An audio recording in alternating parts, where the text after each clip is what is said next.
মূল্যস্ফীতি ৭.৫% নামিয়ে আনা নিয়ে সংশয় সিপিডির। ফ্যামিলি কার্ড সহ সরকারের নানা উদ্যোগকে সাধুবাদ। বাজেটে দুর্নীতি ও লুটপাটের সুযোগ করে দেওয়া হয়েছে অভিযোগ জামায়াতের। জনগণের আকাঙ্ক্ষা বাস্তবায়ন হয়নি।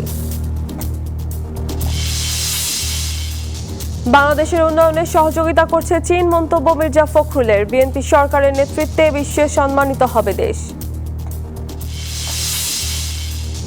নভেম্বরে রূপপুর পারমাণবিক বিদ্যুৎ কেন্দ্রের প্রথম ইউনিট চালু, জানালেন মন্ত্রী। মিলবে ৩৫০ মেগাওয়াট বিদ্যুৎ।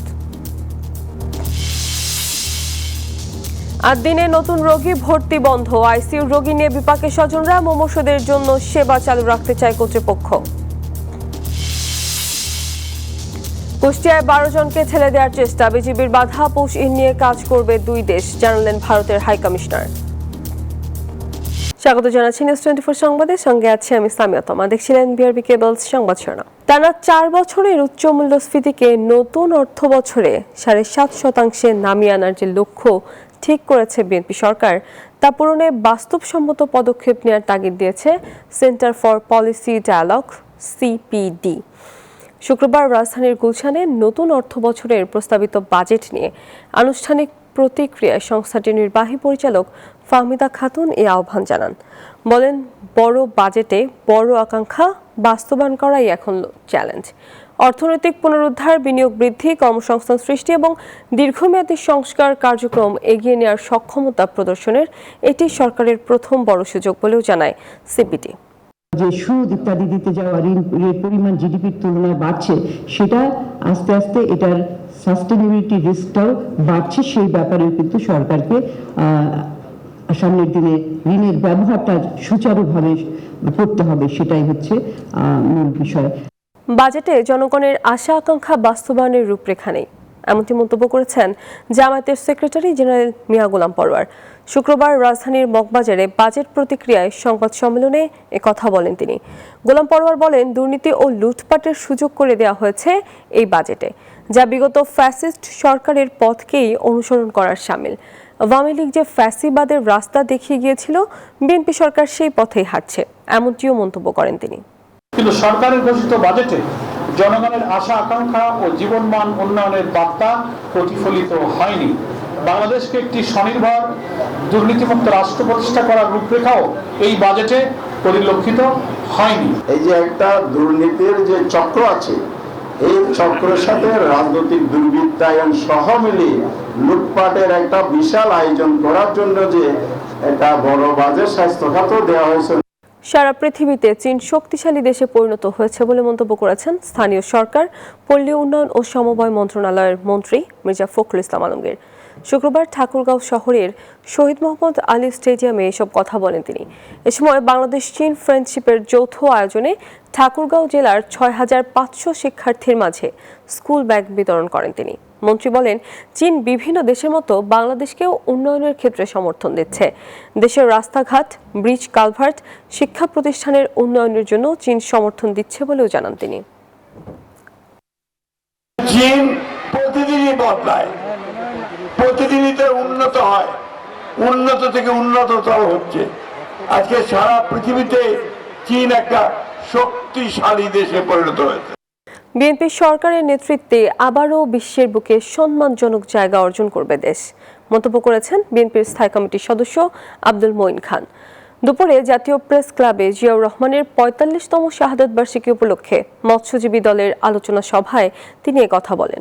এ সময় জাতির ক্রান্তিকালে তারেক রহমানের হাতকে শক্তিশালী করার আহ্বান জানান তিনি। বলেন, জিয়াউর রহমান মুক্তবাজার অর্থনীতি প্রবর্তন, পোশাক শিল্পের বিকাশ, মধ্যপ্রাচ্যের শ্রমবাজার সৃষ্টির মাধ্যমে ক্ষমতায় আরোহণের কেবল ৩.৫ বছরের মধ্যে ধ্বংসপ্রাপ্ত দেশকে সমৃদ্ধ দেশ হিসেবে গড়ে তুলেছিলেন।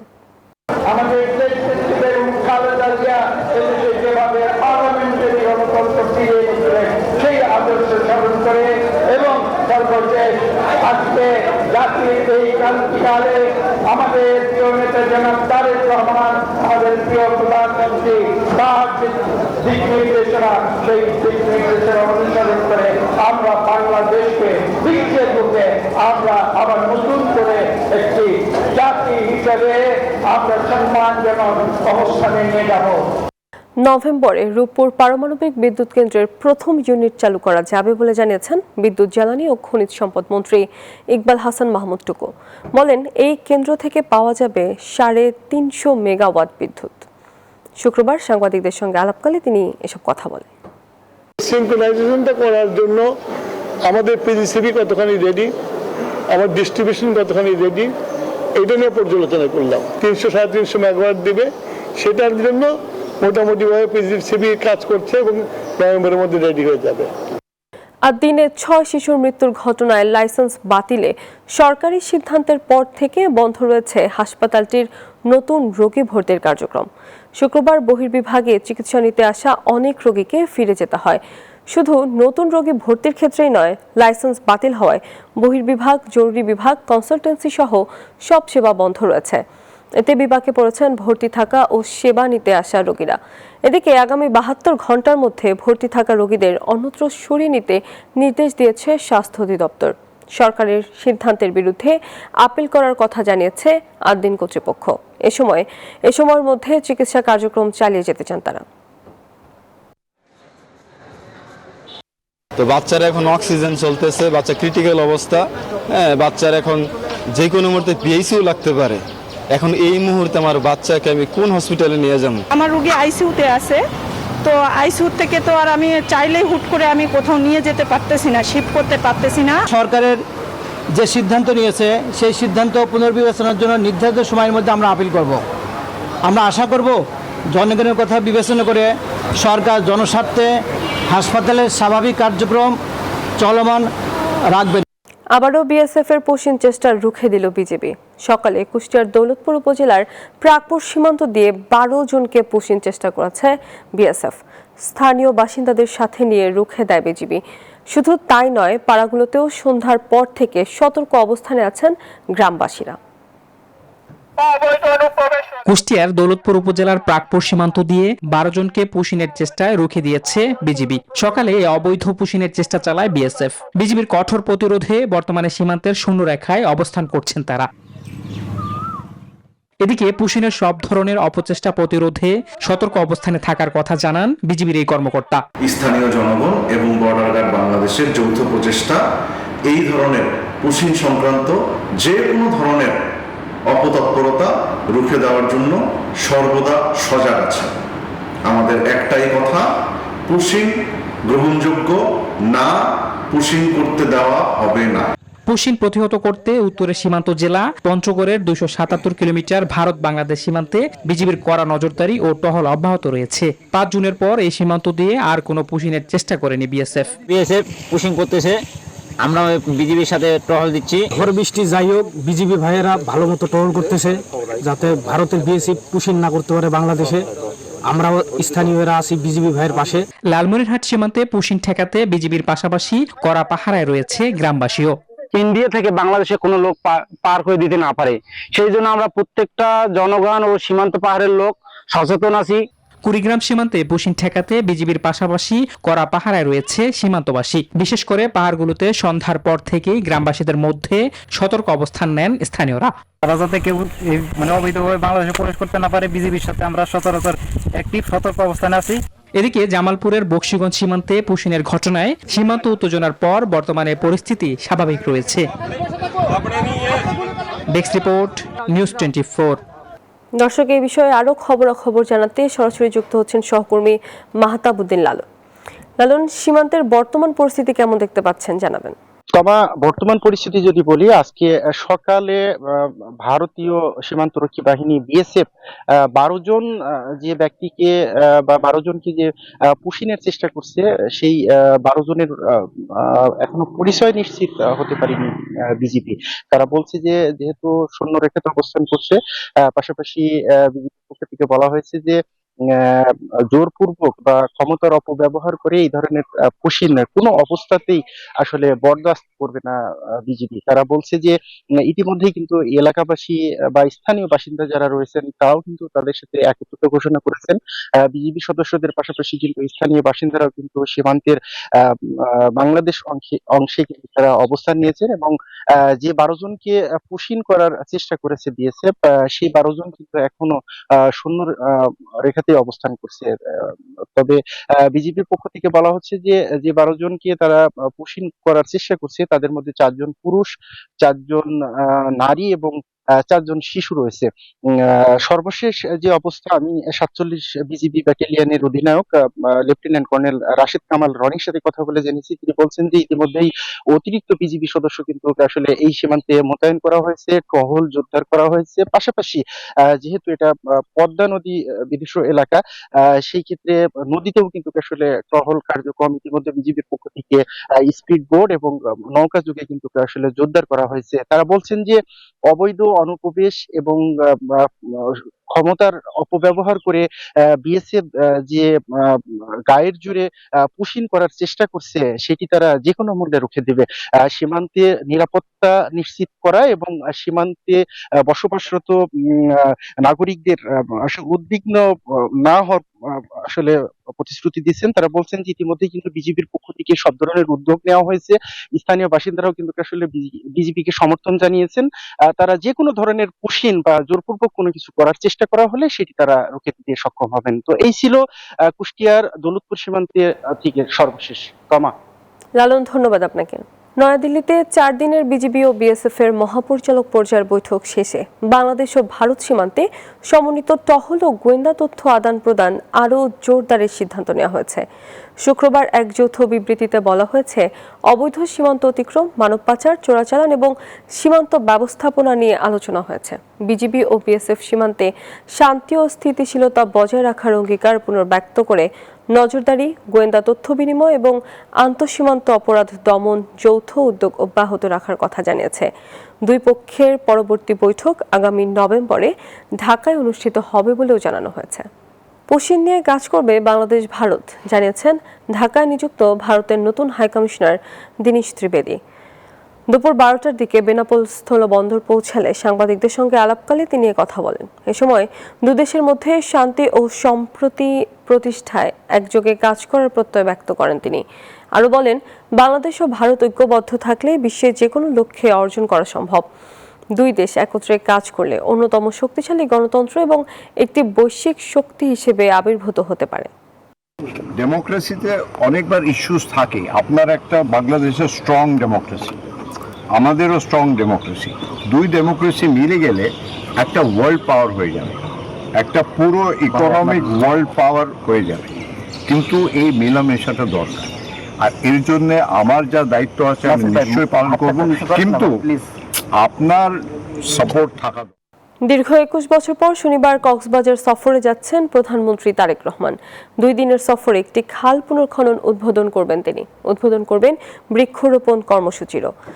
এই আয়োজন হবে চকরিয়ার ডুলাহাজারা সাফারি পার্কে। এছাড়া আরও কয়েকটি আয়োজনে অংশ নেবেন সরকার প্রধান। বক্তব্য রাখবেন জনসভায়, মতবিনিময় করবেন স্থানীয় সুধীজনদের সঙ্গে। এদিকে প্রধানমন্ত্রীর সফর ঘিরে জেলায় জোরদার করা হয়েছে নিরাপত্তা ব্যবস্থা। সুপ্রিম কোর্ট এলাকায় অ্যাটর্নি জেনারেল কার্যালয়ে মধ্যরাতে চুরির ঘটনা ঘটেছে। এই ঘটনাকে পরিকল্পিত নাশকতা বলে মন্তব্য করেছেন অ্যাটর্নি জেনারেল রুহুল কুদ্দুস কাজল। বৃহস্পতিবার দিবাগত রাত 1:15টার দিকে কিছু দুষ্কৃতিকারী অ্যাটর্নি জেনারেল অফিস ভবনের নিচতলা এবং দোতলার লিফটের সম্মুখে জানালার থাই গ্লাসের 2টি পার্ট খুলে ফেলে। ভবনের পেছন দিয়ে একটি পার্ট নিয়ে যেতে পারলেও আরেকটি নিতে পারেনি। এ সময় শব্দ শুনে অফিসের দারোয়ান এবং কর্তব্যরত পুলিশ সদস্যরা ধাওয়া করলে তারা পালিয়ে যায়। 2026-27 অর্থ বছরের প্রস্তাবিত বাজেটের পরদিন রাজধানীর বাজারে বইছে স্বস্তির বাতাস। ক্রেতারা বলছেন, এবার বাজেটের পর নতুন চিত্র দেখছেন তারা। একই কথা বলেছেন বিক্রেতারাও। বাজেট সাধারণ মানুষ যতটা না বোঝেন তার চেয়ে বেশি বোঝেন বাজারের হিসাব। চাল, ডাল, তেল, চিনি কিংবা নিত্য প্রয়োজনীয় পণ্যের দাম কমবে নাকি পরিবহন ব্যয় সহ জীবনযাত্রার খরচ বাড়বে, সেসব প্রশ্ন এখন ঘুরছে সাধারণ মানুষের মনে। দাম কমলো না বাড়লে এটা বুঝি, কিন্তু বাজেট বুঝি না। বাজেট বাড়ছে এটা দিয়ে আমরা কি করবো? কারণ আমরা বাজারে যেটা পাইতেছি সেটাই করতেছি। বাজার তো মনে করেন আগের মতনই আছে। বাজেট ঘোষণার পর রাজধানীর বিভিন্ন কাঁচা বাজারে কিছুটা স্বস্তির আভাস মিলেছে। আলু 20, পটল 40, শসা 50 এবং বরবটি 60 টাকায় বিক্রি হচ্ছে, আর পেঁয়াজ বিক্রি হচ্ছে 35 টাকায়। কালকে বেশি 60 টাকা কেজি, আজকে হলো 50 টাকা কেজি। সবাই তো চায় যে কম দামে একটু ভালো জিনিসটা খাইতে, সবাই চায়। না, বাজেটের সাথে তো কাঁচা বাজারে যদি আমদানি বেশি হয় তাহলে দাম কমে, আর আমদানি কম থাকলে দাম বাড়ে। বিক্রেতারা বলছেন সবজিতে স্বস্তি থাকলেও বেড়েছে চালের দাম। আগের তুলনায় আপনি প্রতি বছর চাউলে 1 থেকে 150 টাকা বাড়ছে, কলাই চালে বাড়ছে বেশি, বস্তা বাড়ছে 500 টাকা। প্রায় অনেক জিনিসের দামে বাড়ছে, প্রত্যেকটা আইটেমের দামে একটু বেশি, কারণ সামনের দিকে মনে আরো বাড়ার সম্ভাবনা আছে। এদিকে গত সপ্তাহের তুলনায় সব রকমের মাছের দাম বেড়েছে 100 থেকে 150 টাকায়। শুধু ঢাকায় নয়, রাজধানীর বাইরে বিভিন্ন জেলার বাজারেও মিলেছে একই চিত্র। বরিশালের বাজারের সবজির দাম 10 থেকে 20 টাকা পর্যন্ত কমেছে, তবে মাছের বাজার এখনো বেশ চড়া। চাষবাস কমে গেছে, খালে বিলে মাছ কম, এই জন্য একটু মাছটার দাম বেশি। সাধারণ মানুষ যারা, তারা স্বস্তির ভিতরে থাকতে পারে না। প্রত্যেক বছরই তাদের নূতন খরচের খাত বেড়ে যায় বলে আমি মনে করি। নিত্যপণ্যের কর কমানোর কাগজে কলমে ঘোষণার চেয়ে বাজারে এর বাস্তব প্রভাবই এখন ভোক্তাদের প্রধান প্রত্যাশা। মামুন ইসলাম, নিউজ 24, ঢাকা। রাষ্ট্রকে বুড়ো আঙ্গুল দেখিয়ে চট্টগ্রামের জঙ্গল সলিমপুরে বছরের পর বছর ধরে চলছে নিজস্ব বিচার ব্যবস্থা। অভিযোগ নিষ্পত্তির জন্য ছিল সমাজ কমিটি ও নগর বিচার কমিটি নামের আলাদা কাঠামো। এ ধরনের ব্যবস্থা বাংলাদেশের সংবিধান এবং প্রচলিত আইনের সম্পূর্ণ পরিপন্থী, এমনটি বলছেন আইন বিশেষজ্ঞরা। বিস্তারিত জানাচ্ছেন আকরাম হোসেন। একসময় জঙ্গল সলিমপুরে রাষ্ট্রীয় বিচার ব্যবস্থার বাইরে চলত নিজস্ব বিচার প্রক্রিয়া। প্রথমে অভিযোগ সমাজ কমিটিতে নিষ্পত্তি হতো, সেখানে সমাধান না হলে বিষয়টি চলে আসতো আমার পেছনে থাকা এই নগর বিচার কমিটির কার্যালয়ে। বছরের পর বছর জঙ্গল সলিমপুরে অধিকাংশ পারিবারিক জমিজমা ও ফৌজদারি বিরোধ নিষ্পত্তি হতো কথিত কমিটির মাধ্যমে। ফলে থানা বা আদালতে না গিয়ে এখানেই গড়ে ওঠে এক ধরনের সমান্তরাল বিচার ব্যবস্থা। আগে আমাদের এখানে একটা নগর কমিটি ছিল, গ্রামে সালিশ আছে না, সালিশের মাধ্যমে যেভাবে নিষ্পত্তি হয় আমাদের এখানে এরকমই নিষ্পত্তি হতো। গন্ডগোল হয়েছে বা কোনো কিছু হয়েছে, তখন আমরা ওইভাবে বিচারগুলা করতাম সমাজের মাধ্যমে। খুব কম বিচারই এই নগর কমিটি থেকে আমরা থানায় কিংবা আদালতে গেছে। আইন বিশেষজ্ঞরা বলছেন, রাষ্ট্রের ভেতরে আলাদা বিচার ব্যবস্থা পরিচালনা করা দণ্ডনীয় অপরাধ। এর মাধ্যমে অনেক মানুষ ন্যায় বিচার থেকে বঞ্চিত হয়েছেন। বিচারের নামে অবিচারের ঘটনাও ঘটতে পারে। যারা অতীতে ক্ষতিগ্রস্ত হয়েছেন তারা চাইলে এখন আদালতের শরণাপন্ন হয়ে প্রতিকার চাইতে পারেন। জঙ্গল সলিমপুরের ভিন্ন বিচার ব্যবস্থা ওনারা যদি করে থাকেন, এটা আমি মনে করি শুধু বিচার বিভাগের অবমাননা, একটা সংবিধান লঙ্ঘন। যারা তাদের এই তথাকথিত বিচারের অবিচারের শিকার হয়েছেন, তারাও আদালতে এসে তারা প্রতিকার চাইতে পারবেন। পুলিশ বলছে, একসময় জঙ্গল সলিমপুর সন্ত্রাসী গোষ্ঠীর নিয়ন্ত্রণে থাকায় তারা নিজেদের স্বার্থে নানা ধরনের অপরাধমূলক কর্মকাণ্ড পরিচালনা করত। সেই প্রেক্ষাপটে কথিত বিচার ব্যবস্থাও গড়ে ওঠে। সলিমপুর তো দীর্ঘদিন আসলে প্রশাসনের এক অর্থে একটু নিয়ন্ত্রণের বাহিরেই ছিল। ওইখানে খুব বেশি অহরহ যে প্রশাসনের যে নিয়ন্ত্রণ থাকা বা ওইখানে যাতায়াত করা, এটা কিন্তু ছিল না। এই সন্ত্রাসী গোষ্ঠী যেন আর মাথাছাড়া না দিতে পারে, সেটার জন্য এখানে দেশের আইন শৃঙ্খলা বাহিনী আছে, তারা এটা নিয়ে কাজ করতেছে এবং করবে। প্রশাসনের নিয়ন্ত্রণ জোরদার হওয়ার পর স্থানীয়দের প্রত্যাশা, ভবিষ্যতে আর কোনো সমান্তরাল বিচার নয়, বরং আদালত ও আইনের মাধ্যমেই নিশ্চিত হবে ন্যায় বিচার। আকরাম হোসেন, নিউজ 24, চট্টগ্রাম। হামলার চিন্তা থেকে সরে মার্কিন প্রেসিডেন্ট চুক্তির দ্বারপ্রান্তে থাকার দাবি করলেও তা নাকচ করে দিয়েছে ইরান। তেহরানের দাবি এখনো পাকাপাকি হয়নি কিছুই। বৃহস্পতিবার ইরানে নতুন করে বিস্তৃত পরিসরে হামলার হুঁশিয়ারি দিয়েছিলেন ট্রাম্প। শেষ পর্যায়ে সে চিন্তা থেকে সরে দাঁড়ান তিনি। উপসাগরীয় অঞ্চলে মার্কিন বাহিনী প্রস্তুত থাকলেও আচমকায় থেমে গেছে ইরানের সম্ভাব্য হামলার সব তোড়জোড়। ট্রুথ সোশ্যালে ডোনাল্ড ট্রাম্প দাবি করলেন, দীর্ঘ আলোচনার পর তেহরানের সঙ্গে একটি চুক্তির অনুমোদন হয়েছে। তাই সব ধরনের পূর্ব নির্ধারিত হামলা ও বোমাবর্ষণ বাতিল করেছেন মার্কিন প্রেসিডেন্ট। ওয়াশিংটন এমন দাবি করলেও তেহরানের দৃশ্যপট ভিন্ন। মার্কিন প্রেসিডেন্টের দাবি নাকচ করে দিয়েছে ইরান। দেশটির পররাষ্ট্র মন্ত্রণালয় জানিয়েছে, চুক্তির খসড়া নিয়ে আলোচনা চললেও তা এখনো চূড়ান্ত হয়নি। উল্টো যুক্তরাষ্ট্র নতুন করে অযৌক্তিক সব শর্ত চাপিয়ে দিচ্ছে বলে অভিযোগ তাদের। অন্য পক্ষের বক্তব্য বা হুমকি যাই হোক না কেন, আমরা নিজেদের দেশের স্বার্থকে প্রাধান্য দিচ্ছি। চুক্তি জনগণের স্বার্থ রক্ষা করলে তবেই তা জানানো হবে। এই মুহূর্তে আমরা চুক্তির বিষয়ে কোনো চূড়ান্ত সিদ্ধান্তে পৌঁছাইনি। ফলে সম্ভাব্য ওই চুক্তিকে ঘিরে ফের তৈরি হয়েছে চরম ধোঁয়াশা। যে কোনো অনাকাঙ্ক্ষিত পরিস্থিতি মোকাবেলায় এখন সর্বোচ্চ সতর্ক অবস্থানে রয়েছে ইরানের সামরিক বাহিনী। হরমুজ প্রণালীর বর্তমান অচলাবস্থার জন্য মার্কিন দ্বিমুখী নীতিকেই দায়ী করছে তেহরান। নিবির আমিন, নিউজ 24। এদিকে যুক্তরাষ্ট্র ইরানের দীর্ঘদিনের বৈরিতা অবসানে একটি চুক্তির খসড়া ফাঁস করেছে সৌদি গণমাধ্যম আল আরাবিয়া। প্রস্তাবিত এই চুক্তিতে 60 দিনের যুদ্ধবিরতি এবং কৌশলগত হরমুজ প্রণালী পুনরায় খুলে দেওয়ার কথা বলা হয়েছে। যুদ্ধবিরতি চলাকালে মার্কিন অবরোধ প্রত্যাহার এবং ইরানের ইউরেনিয়াম সমৃদ্ধকরণ নিয়ে দুপক্ষের মধ্যে আলোচনা চলবে। পাকিস্তানের মধ্যস্থতায় তৈরি এই চুক্তির আওতায় সব ধরনের সামরিক হামলা সম্পূর্ণ বন্ধ থাকবে। যে কোনো শর্ত ভঙ্গ হলে তা মধ্যস্থতাকারীদের মাধ্যমে সমাধান করা হবে। চীনের হুনান প্রদেশের চেনঝৌ শহরে ডায়মন্ড রোবোটিক্স চালু করেছে বিশ্বের প্রথম embedded data collection 5S centre. আগামী 15 জুলাই থেকে এটি পুরোদমে কাজ শুরু করবে। সাধারণ মানুষকে তথ্য সংগ্রহে দক্ষ করে তুলতে কেন্দ্রটি বিশেষ প্রশিক্ষণ ও আধুনিক সরঞ্জাম দিচ্ছে। জনসম্পৃক্ততার মাধ্যমে প্রযুক্তির উন্নয়ন এবং বিপুল পরিমাণ ডেটা সরবরাহের এই অভিনব উদ্যোগ ভবিষ্যৎ গবেষণায় পালন করবে গুরুত্বপূর্ণ ভূমিকা।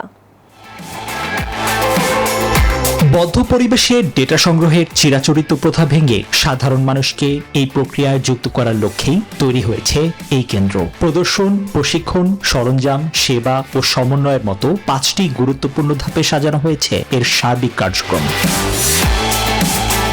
এখানে নাগরিকরা খুব দ্রুত কাজ শিখে ডেটা সংগ্রাহক হতে পারবেন। প্রশিক্ষণের পাশাপাশি তাদের দেয়া হবে অত্যাধুনিক 5 ফিঙ্গার ডেটা গ্লাভস এবং হেড মাউন্টেড ক্যামেরার মতো সব আধুনিক প্রযুক্তি সামগ্রী। এই প্রশিক্ষণ শেষে সাধারণ মানুষ বাড়িঘর, কারখানা, লজিস্টিক্স কিংবা শোরুমের মতো বাস্তব পরিবেশে গিয়ে সরাসরি ডেটা সংগ্রহের সুযোগ পাবেন। এর ফলে অত্যন্ত নির্ভুল ও বৈচিত্র্যময়ভাবে আধুনিক প্রযুক্তিতে সংরক্ষিত হবে মানুষের স্বাভাবিক কাজের ধরনগুলো। নিবির আমিন, নিউজ 24। আর এই ছিল নিউজ 24 সংবাদে। এতক্ষণ সঙ্গে থাকার জন্য ধন্যবাদ সবাইকে।